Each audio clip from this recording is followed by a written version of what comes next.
Oh, well, there's probably not a lot of railway stuff here, I'm not sure. It's a multiple delivery, so I don't know what's in what. I did get this, which is a flat reinforced fibre type material. It's just a Cat, well they say a Cat 8 Ethernet cable to use on the Gauge Master Prodigy, because that one I've got is a horrible hard plastic. So I think in here, by the feel of it, is some light bulbs. They were cheap. I thought I'd just try them, and they'll be for the old bedside lamps or something. But they'll probably last about 3 minutes. Some talking of Cat 8 or whatever, 50 pieces of RJ45s. These are the pass-through type, I think.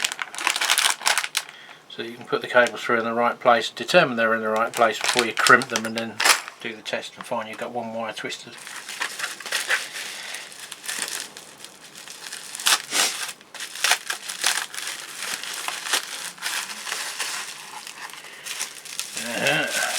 Ceramic tweezers. I've already buggered up my nice pair.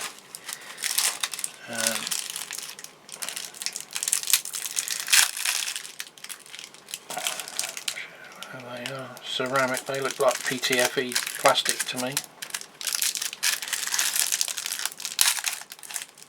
It's Chinesium ceramic. How do you get them apart? Great. Oh, I've got a lackey band on them. So, if it is PTFE, that would be quite good, because they won't stick to super glue. It should also be heat resistant to a degree.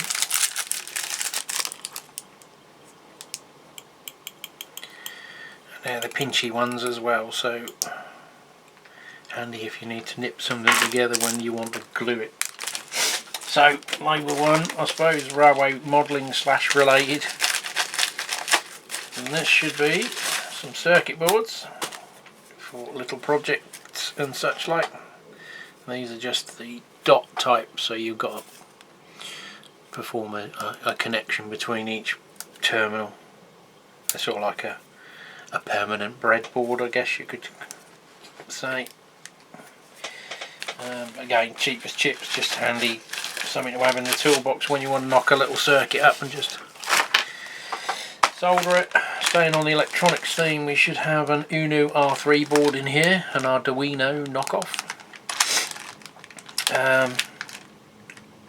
I prefer these ones because you can fit the shields on easier than the little diddy ones. Although I have got one or two of the, I can't remember what they're called, the small ones, because I'm going to use them to control the lighting sequences or random lighting sequences in some of the buildings, primarily the twin towers as I call them.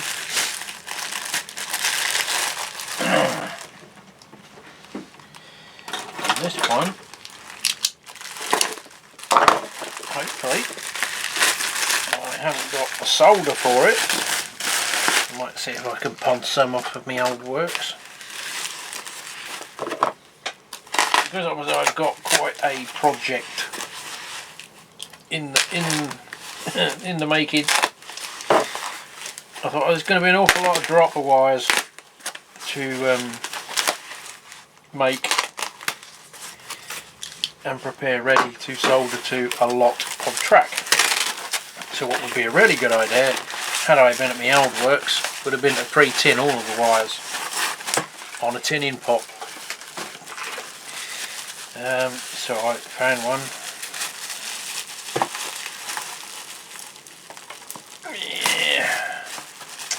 On the old AliExpress, which will probably be metal with no earth. So well, yeah, well, what else got there? Probably a fake earth. I'll have to take it apart and check.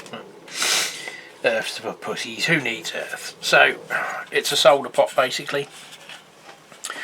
Your molten solder goes in here, and obviously you just dip your wire in a little bit of flux and pop it in the solder. Instant tin, very quick, easy,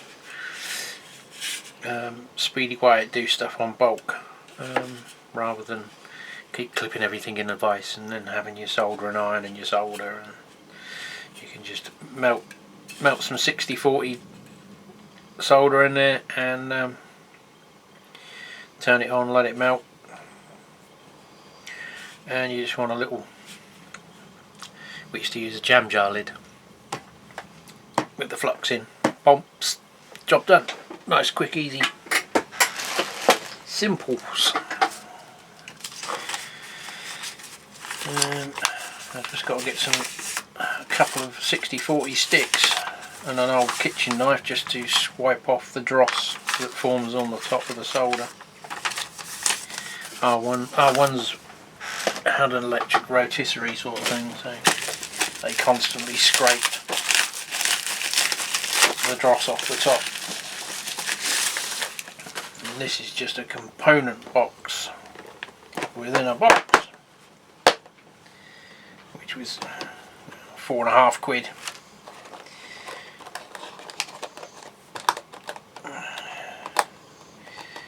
Get the bloody things out. There we are. So we've got loads of little thingies to put in a big thingy to keep all your thingies and whatsits in. I've actually got it for the missus, so she started doing them diamond things, you know, paintings or whatever they call them. Well, the last one of the week. Haven't been many.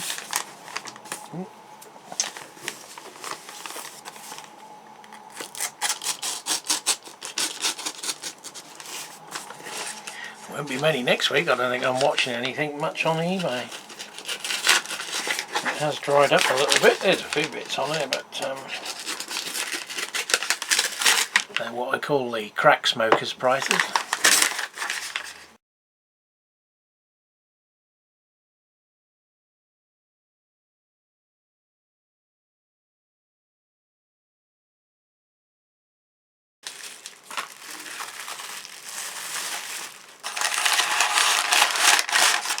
So it's another Bachmann offers extension roof section. They must be the earlier ones because they're not fitted with the just plug bits and bobs.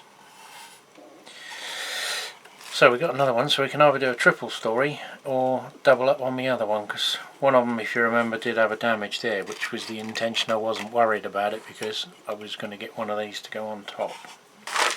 But now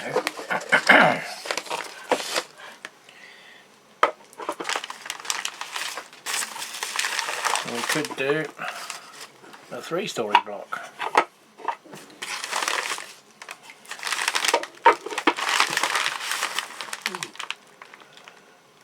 A little bit of variation in the colour in there. That one seems a bit paler. Could have been in the sun wherever it was. But it does seem to be, yeah, similar all round. Slightly weathered. They're not bad, they're just a bit pricey for what they are. But then they're Bachmann, aren't they? Well, where are we? Halfway through the week. The first package, I think. Gauge Master. I ordered some spare parts. One of the most extensive spare parts ranges, although most of the logo parts they stock aren't from what I want, was Hellion.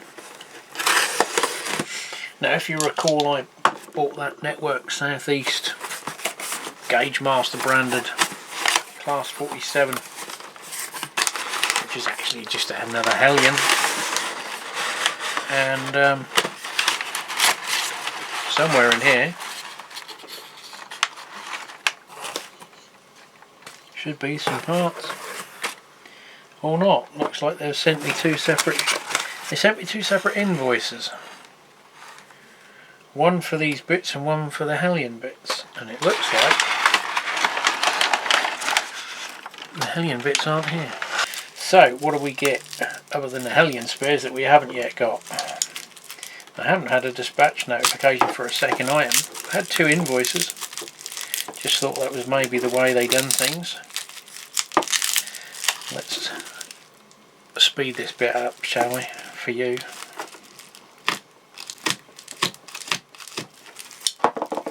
Well, I guess they didn't want it leaking out. So I think this is one I haven't got. It was just literally to make the order up to 25 quid, so I got free postage. XF51, or khaki drab. Oh, dark colour might come in useful. So yeah, we're awaiting the Hellion spares, so we'll continue this later. The other thing I bought was this little scene. It's HO admittedly, but I think in the distance it won't really make a lot of difference. It's an old Fiat Fiorno van, if that's part of the scene. I certainly hope so, for what it cost. It was 15 quid nearly. So it's a bloke putting a satellite dish up, which I thought was quite appropriate for the period of time I'm modelling on the English layout, because when we had the explosion of satellite dishes. So we've got the fella.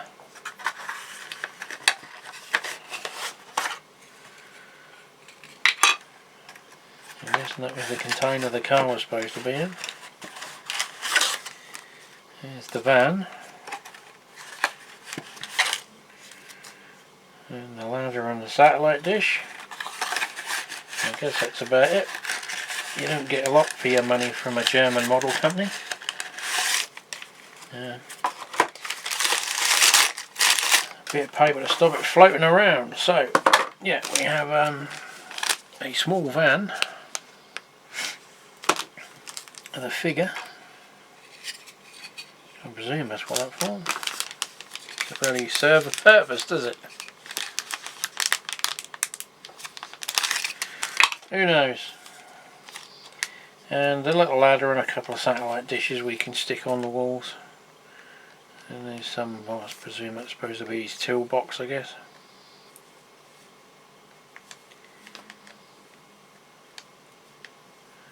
Just wonder what that other bit was, but yeah, it's the LMB arm. So, no little bracket. Okay. Yeah. And that was a reduced price. That's why I don't get a lot of these. They're a bit optimistic on their pricing. But there you are, that's the nature of our hobby. So this bit will continue maybe when the other parts arrive.